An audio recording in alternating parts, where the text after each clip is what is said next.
This is an 11, 23 years old or under that you might want to watch out for in the Olympics, starting with Toulouse goalkeeper Restes.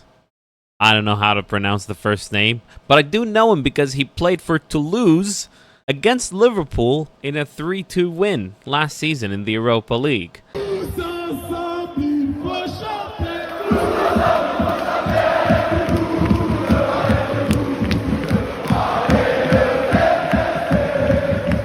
And he's only 19. So to start a whole season at age 18 at the time is impressive. Now, he's obviously still a bit raw. 70% save percentage isn't too bad, given that the average chance on target is a 0.3 expected goals. So when he faces a shot on target, it's going to go in 30% of the time. And he saved 70% of those shots. There you go. Hopefully I explained that. Well, look, still obviously a little bit raw, could do with, more aerial dominance. From what I read, he struggles with goals that come in from cutbacks and adjusting his position after a cutback. But he's 19 years old, boundless potential, and he's probably going to start for France, so we'll see. The center backs, one very obvious name, Pau Cubarsí, 17 years old, played 19 times for Barcelona last season. You've obviously seen him play. Already outstanding ball-playing qualities. A little bit weak in the air, though. But that's to be worked on. He's 17 years old, for God's sake. So obviously will be an elite center back unless something catastrophic happens. And given that so many clubs are not allowing their players to go out for the Olympics, I'm glad that Barcelona sent Pau Cubarsí, because the Olympics matter, man. The Olympics, to win an Olympic gold is still a great achievement, to call yourself an Olympian. You know what I mean?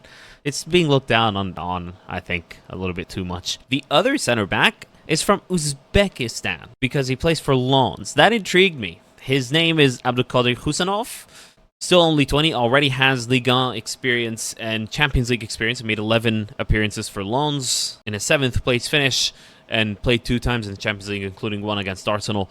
More traditional center back, not exactly a ball player, not exactly the kind of guy that will, carry the ball forward from defense or find like a through ball or a long ball to the wingers or whatever, but just strong in the tackle, not afraid to jump in. There are 2 types of center backs, one that will sit back, like 2 ends of the scale, Van Dijk and Ramos. Van Dijk is going to sit back and try to wait for the opposition to make a bad touch. Sergio Ramos will commit to every single tackle, regardless of where it's going. If he needs to take the man with the ball, which he often does, he will. Husanov is of the Ramos type and seems to be decently strong. So yeah, intrigued to watch him. Now on the right back is an interesting one. Nathan Harriel from Philadelphia Union. I work for that club. So this is a little bit, 2 things. A little bit Union biased and a little bit MLS biased. Fair warning. But the picks are for legitimate reasons. Don't worry. MLS actually has really good young talent. And you'll see why, particularly in midfield as we go along.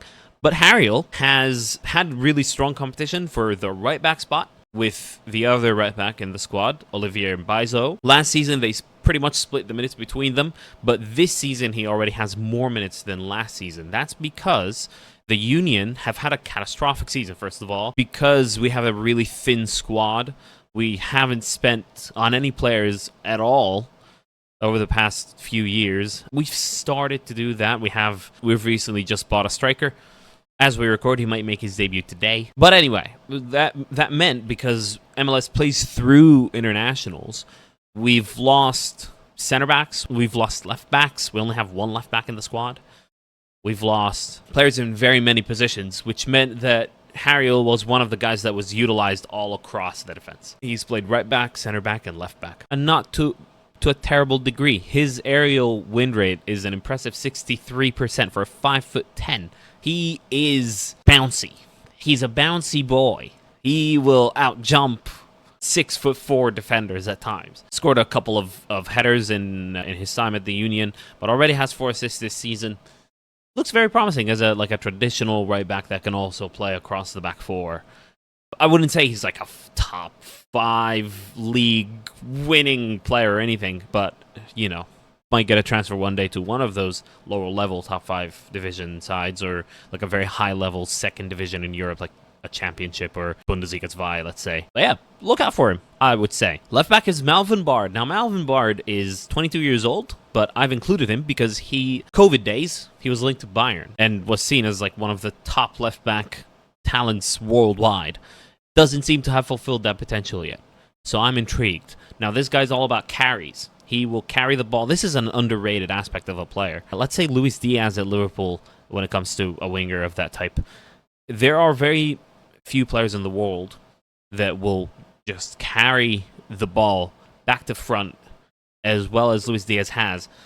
And that is a really important profile to have, I think, because it's like a shortcut forward. Just like a long ball is a shortcut. You know, if you have a really elite passer that can slide a through ball through, you know, multiple lines of defense, or as we will see with one of the players in midfield later, an MLS player. But the ability to carry the ball to, you know, transition your team forward on your own is a really underrated thing. And Malvin Bard does that sometimes. At DM, you can really structure that midfield three any way you want, but it's not like we're playing some sort of game with this 11. But the three midfielders can slot into that double pivot. One of them is Oussama Azzouzi from Morocco. He's Dutch-born.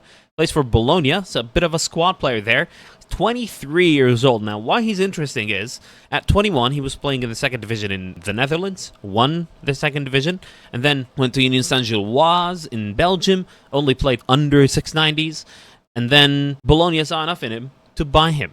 And he's played not a small part in Bologna's Champions League qualification, 2 goals, 2 assists in 690s, 18 appearances in total, so he'd come off the bench often, play nice and simple, but also pretty aggressive when it comes to, you know, getting himself into the box, and scored this screamer towards the end of last season. So I'm intrigued by him. He can play in a double pivot, he can play as part of a midfield three, can even play as one of the number 10s.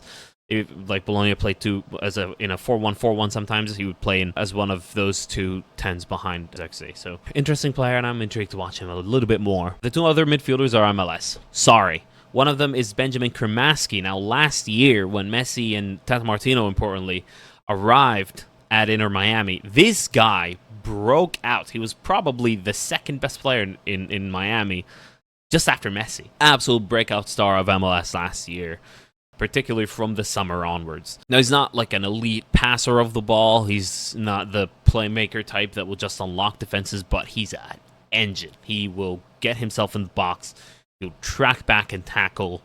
It's like a very typical number 8. I think if I were to use him, I would use him as like a right-sided 8. Think of an elite Jordan Henderson, and he's comparable to that kind of profile. And he's already earned himself a senior U.S. men's national team appearance. Could have been eligible for Argentina. I really hope he does continue with us, because he's excellent. He could be a really important part of the 2026 World Cup squad.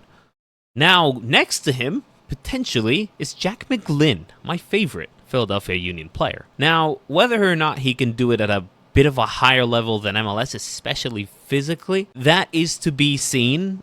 Really interested to see how he does in the Olympics in a high-level competition where people are just, you know, have the desire to actually win every game and get something for their country, because MLS has a cultural problem because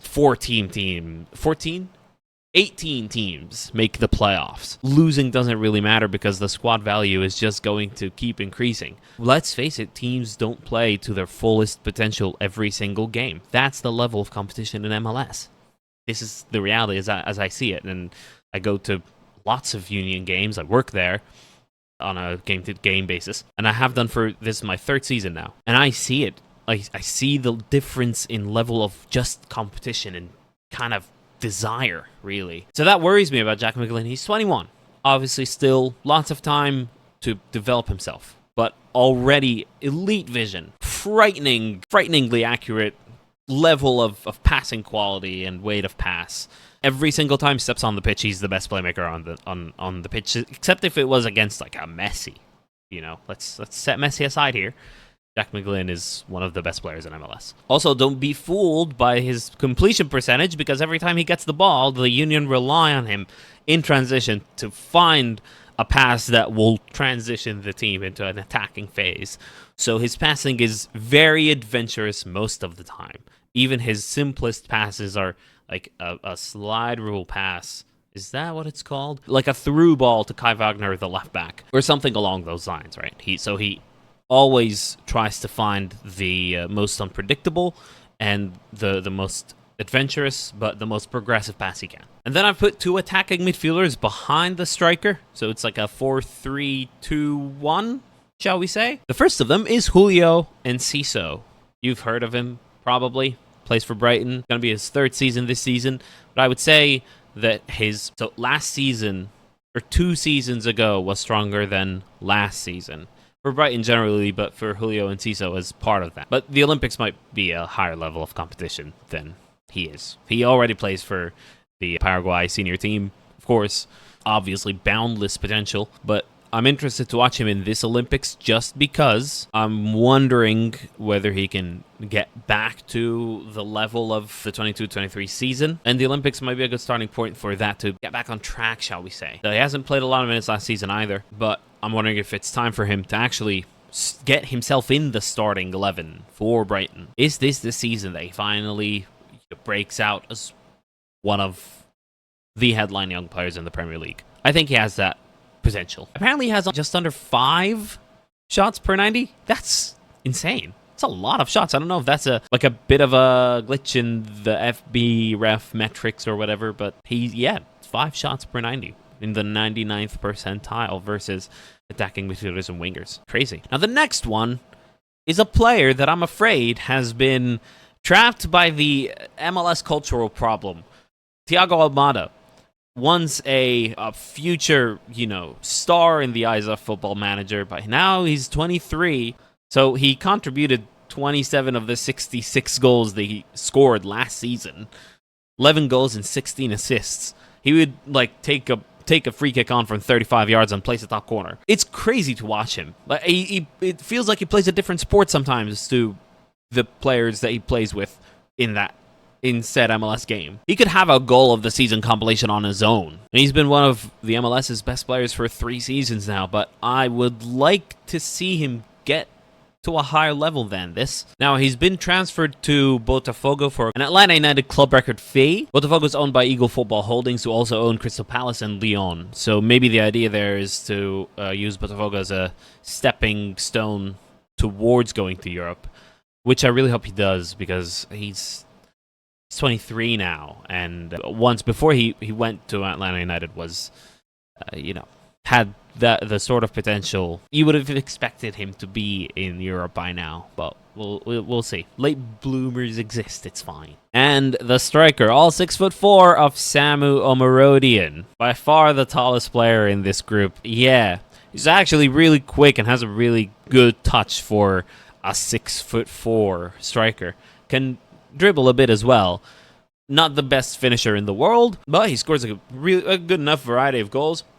9 of them last season with Alves from 11.5 XG. Takes 3 shots on target per 90, which for Alves is decent enough, but still only 20. Can still physically develop. That is scary. He's 6'4", and he's absolutely extremely muscular. Also eligible for Nigeria.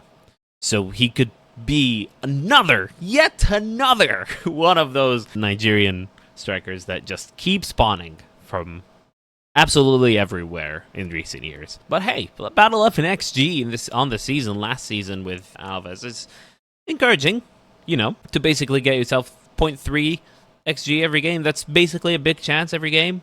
So on average, this Olympics might be a good starting point for people to notice him more, and I hope that's the case, because I've liked what I've seen. Okay, that's it.